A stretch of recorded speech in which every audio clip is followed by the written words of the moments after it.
كل شيء إذا ما تم نقصان فلا يغر بطيب العيش إنسان هي الأمور الله من الشيطان الرجيم. بسم الله الرحمن الرحيم.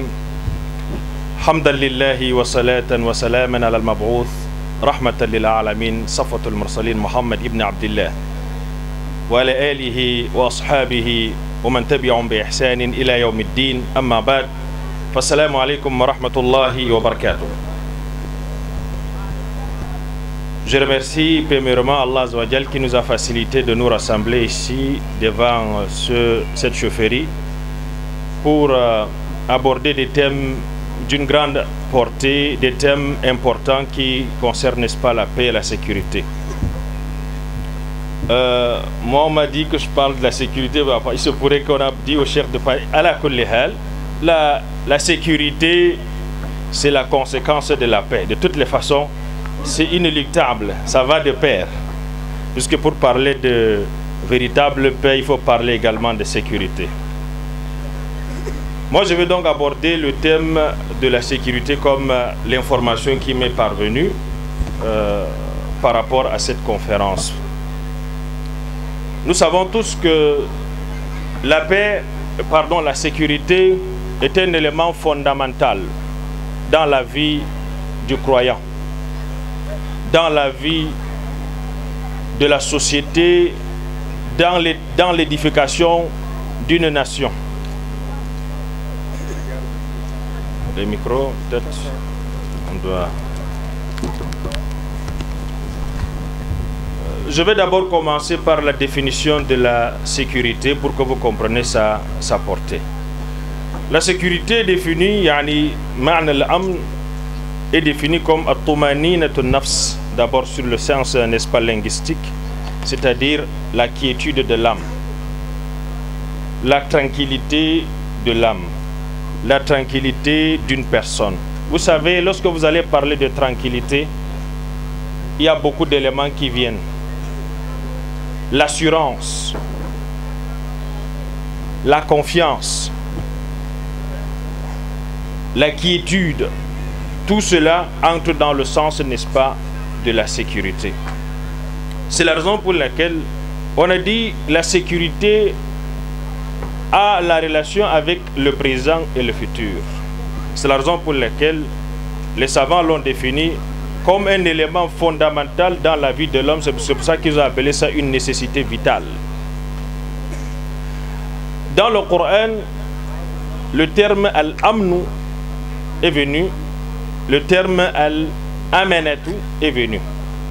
Al-amnu, qui est la sécurité, est venu dans deux endroits, et al-amanatu également est venu dans deux endroits. Le premier endroit où c'est venu dans le Coran, je commence avec amana, c'est venu dans deux endroits qui se suivent, c'est-à-dire dans une suite de deux versets qui se suivent. Et il faut comprendre le contexte dans lequel c'est descendu. Allah Azza wa Jal parle, n'est-ce pas, du premier élément ou de la première méthode pour avoir la sécurité en tant que Bani Adam. Il a abordé le terme de la sécurité dans la ibada, c'est-à-dire dans la relation entre le fils d'Adam avec Allah. C'est la raison pour laquelle on dit la première sécurité que le fils d'Adam doit chercher, c'est sa sécurité entre lui et Allah. Donc c'est venu dans l'élément qui crée la discorde entre le fils d'Adam et Allah, qui est quoi? Ash-shirku, qui est l'association. Allah Azza wa Jal dit dans le Coran: wa kayfa akhafu ma ashraktum wa la takhafuna antum annakum wa la takhafuna annakum ashraktum billahi ma lam yunazzil bihi alaykum sultana fa ayyul fariqayn, voici là où il commence, fa ayyul fariqayn haqqu bil amni in kuntum ta'lamun alladhina amanu wa lam yalbisu imanahum bi dhulmin ulaika lahumul amnu wa hum muhtadun. Donc dans les deux versets, Allah Azza wa Jalla a utilisé le terme de la sécurité pour, n'est-ce pas, parler, n'est-ce pas, en disant: et comment aurais-je peur des associés que vous lui donnez à Allah Azza wa Jalla, alors que vous n'avez pas peur d'associer, n'est-ce pas, que vous avancez envers Allah Azza wa Jalla sans preuve. Alors C'est une question lequel donc des deux parties a le plus droit à la sécurité. C'est-à-dire, est-ce que vous avez peur de la relation, c'est-à-dire vous n'avez pas plus peur d'Allah à qui vous associez, mais vous avez plus peur des associés à qui, n'est-ce pas, vous associez à Allah. Donc voilà le premier endroit où le terme, n'est-ce pas, Amnu est venu dans le Coran par rapport au shirk. C'est la raison pour laquelle les savants ont dit la première sécurité du fils d'Adam commence d'abord par une bonne relation entre lui et Allah. Et le deuxième terme qui est Amana est venu également dans deux endroits pendant les batailles. C'est la raison pour laquelle les savants ont pu définir le terme Amnu et Amana différemment. Ils ont dit Al-Amnu a'ammu min al-Amana. C'est-à-dire, ils ont dit la sécurité est plus grande que l'assurance. Pourquoi Amana est venu dans deux endroits pendant la bataille à l'époque du prophète sallallahu alayhi wa sallam. Le premier, c'est venu dans la bataille de Badr.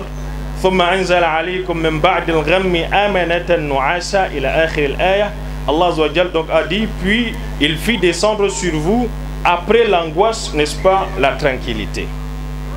Le deuxième endroit, c'est dans la bataille de Uhud, en période de guerre, comme je l'ai dit. Allah également a parlé, n'est-ce pas, إِذْ يُغَشِّيكُمُ النُّعَاسَ أَمَنَةً مِنْهُ وَيُنَزِّلُ عَلَيْكُم مِنَ السَّمَاءِ مَاءً لِيُطَهِّرَكُمْ وَيُذْهِبَ عَنكُمْ رِجْزَ الشَّيْطَانِ وَلِيَرْبِطَ عَلَى قُلُوبِكُمْ وَيُثَبِّتَ بِهِ الْأَقْدَامَ. Donc voici les deux termes qui sont venus pour définir donc la particularité de la sécurité. Amana, c'est par rapport à une peur qui est là. Mathalan, on a un trouble, on a une situation que nous traversons, on a besoin de Amana, c'est-à-dire une tranquillité, une sécurité qui vient d'Allah. Et Al-Amnu, ça c'est plus large, c'est une sécurité présente et même future, elle est plus large. Les savants disent que la sécurité était un élément fondamental dans la vie de l'homme jusqu'à ce qu'ils ont dit qu'Allah a dévancé même la sécurité avant la nourriture. Ils ont dit que l'homme a besoin de deux types deux nécessités vitales dans sa vie. Quelles sont ces nécessités? Ils ont dit l'homme a besoin d'une nécessité psychologique et physique. Comment cela? Par rapport à la nécessité physique, c'est quoi? Nous avons besoin de la nourriture. Nous avons besoin de l'eau. Nous avons besoin de l'habitation. Lorsque vous n'avez pas ces éléments-là, vous pouvez tomber même malade, voire même vous pouvez mourir. Vous avez la deuxième nécessité, c'est quoi? C'est la nécessité psychologique. C'est-à-dire, vous avez besoin de quoi? Vous avez besoin de la sécurité. Sans sécurité, vous ne pouvez pas facilement même bien manger. Sans sécurité, vous ne pouvez même pas bien prier. Sans sécurité, vous ne pouvez même pas avoir une propriété pour vous. Vous ne pouvez rien acheter qui est pour vous, parce qu'on peut arracher. Sans sécurité, n'est-ce pas, vous ne pouvez pas facilement aller à la mosquée, ni à l'école, ni même vous marier, ni même faire des enfants. Ce n'est pas facile. C'est la raison pour laquelle les savants ont dit l'élément fondamental que le fils d'Adam a d'abord besoin, c'est cette nécessité psychologique qui est quoi?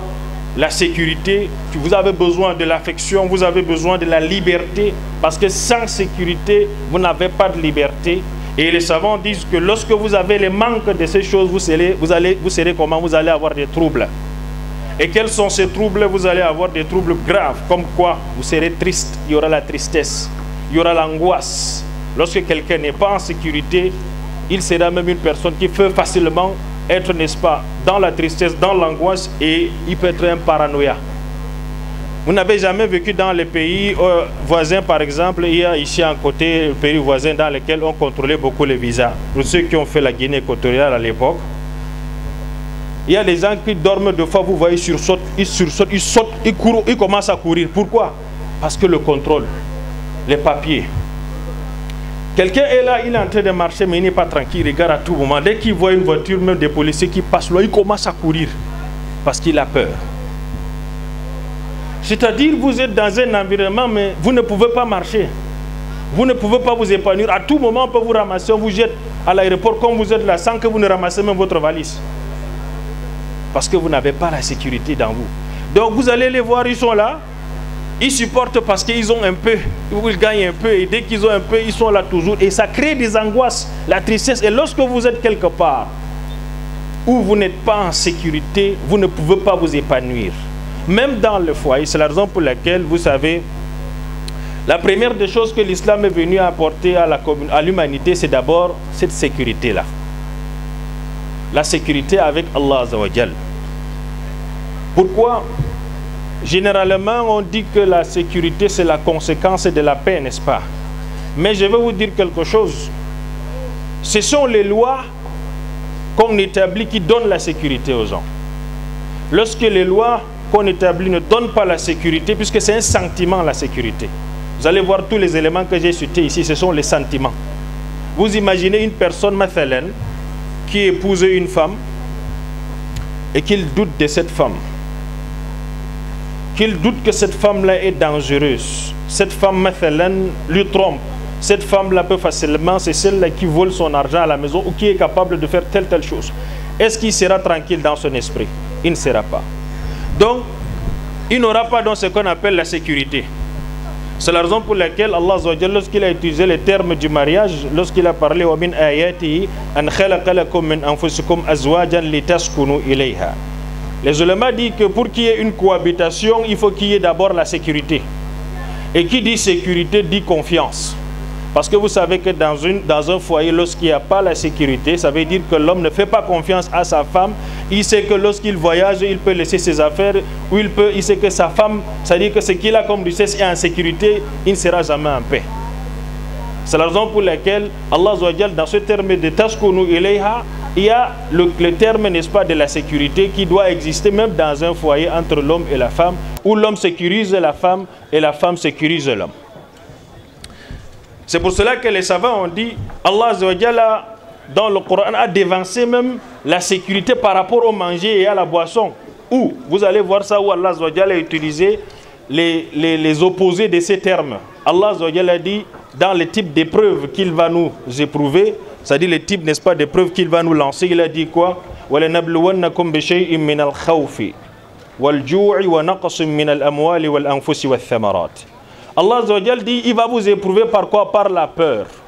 Or, lorsqu'il y a la peur quelque part, il n'y a pas de sécurité. Comme je vous ai dit tout à l'heure, les frères, ils sont là, ils vivent, ils n'ont pas de papier, ils ne sont pas en sécurité. C'est qu'à tout moment, on peut l'éjecter. Ça veut dire qu'il ne peut pas facilement s'épanouir. Et vous savez, dans un environnement, lorsqu'on n'a pas de sécurité, on n'a pas d'épanouissement. Certes, on dit les lois, comme je l'ai dit tantôt, c'est très profond ce que je vous ai dit tout à l'heure. Les lois contribuent à donner un sentiment de sécurité à la population qui vit dans un environnement.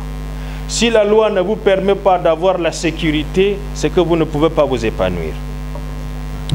Ainsi donc, Allah Azzawajal, dans le Coran, lorsqu'il a parlé, n'est-ce pas, de Amn aux premiers musulmans, il a rappelé les Qurayshites des expériences qu'ils ont eues par rapport aux troubles, aux insécurités qu'ils ont eues avant. Avec par exemple l'histoire de El-Fil, les éléphants. Allah les a rappelé ça. Lorsque le prophète sallallahu alayhi wa sallam était parmi eux, Allah les a rappelé Alam tara kayfa fa'ala rabbuka bi ashabil fil alam yaj'al kaydahum fi tadlil.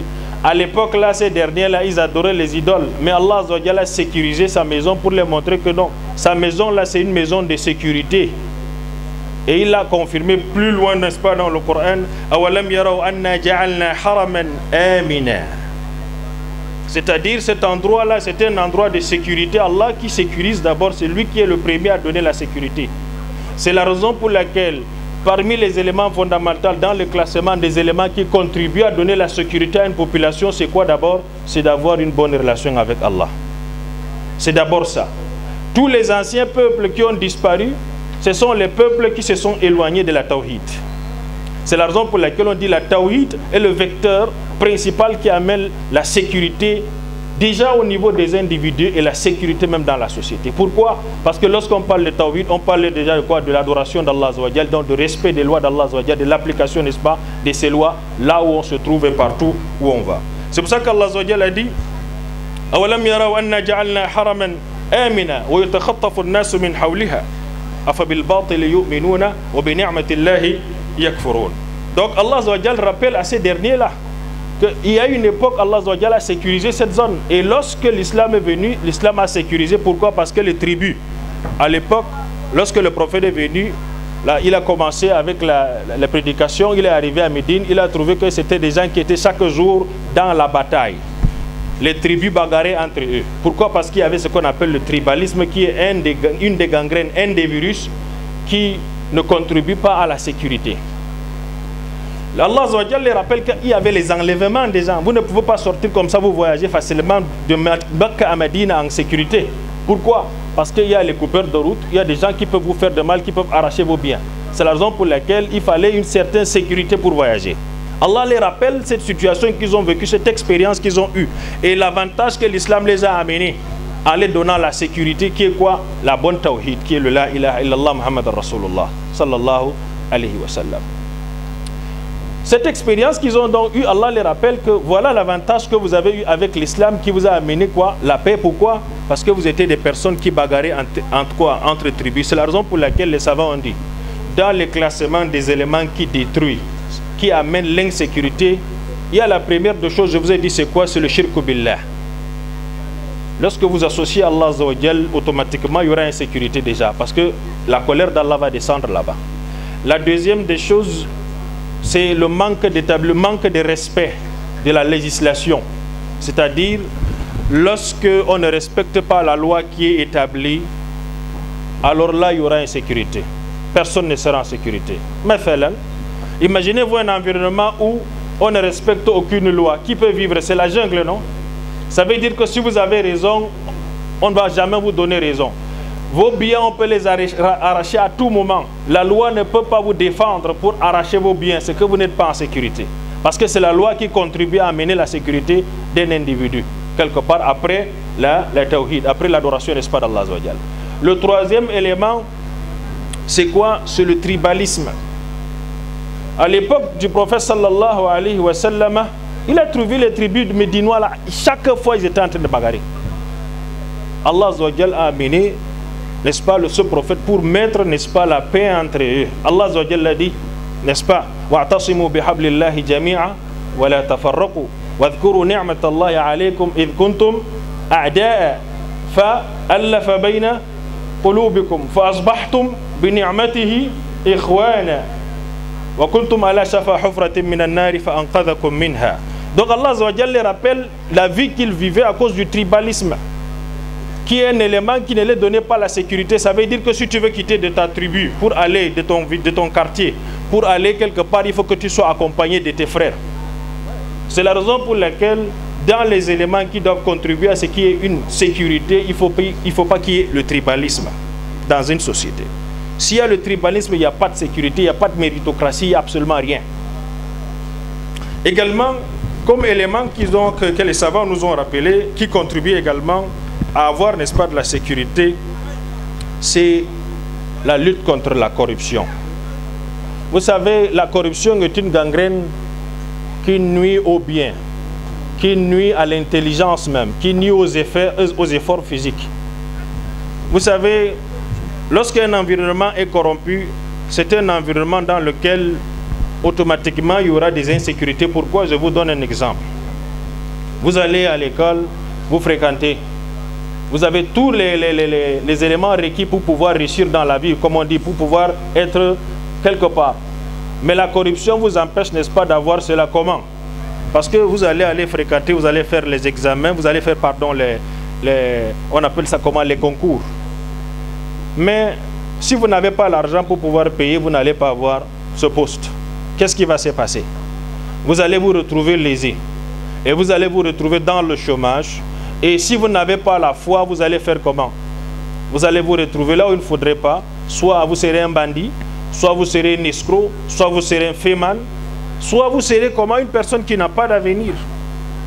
C'est la raison pour laquelle les savants disent que la corruption est un élément qui contribue à une insécurité, premièrement intellectuelle, parce qu'on n'aura pas une sécurité par rapport à ce qu'on a eu à apprendre. C'est-à-dire l'école n'aura plus, n'est-ce pas, de sécurité. Pourquoi? Parce qu'elle n'aura pas de valeur.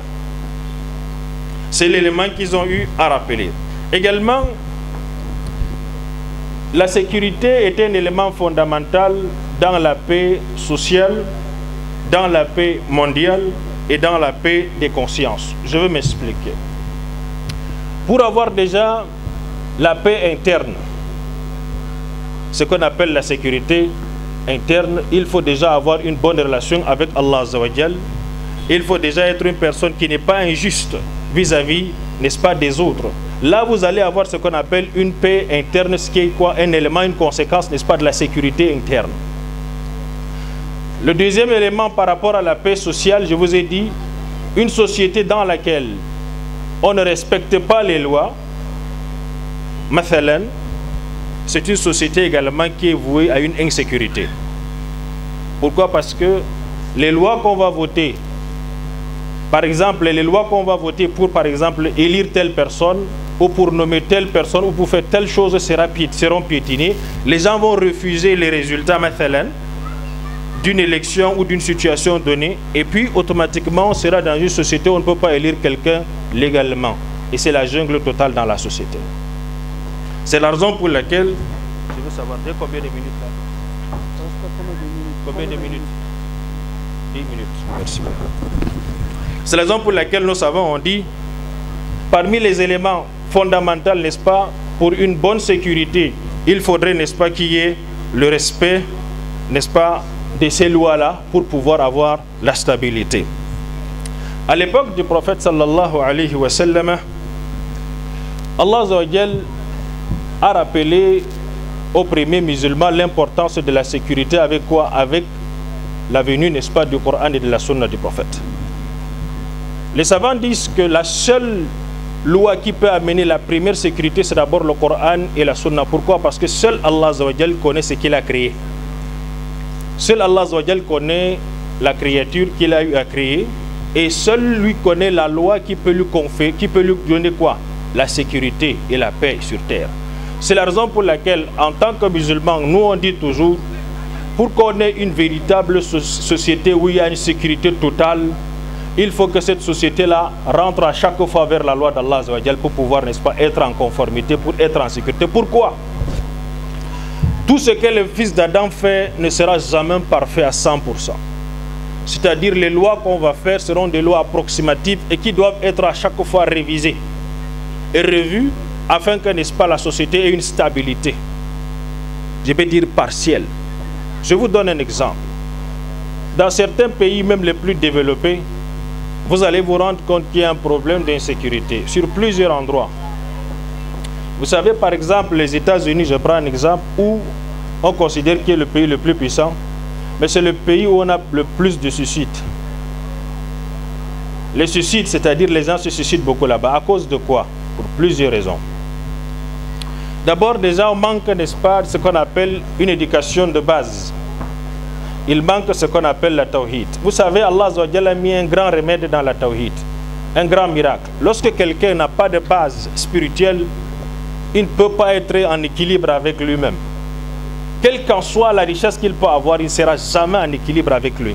Et parmi les éléments qui contribuent à une certaine quiétude chez le fils d'Allah, une certaine tranquillité, il faut qu'il ait Allah Azza wa Jalla avec lui.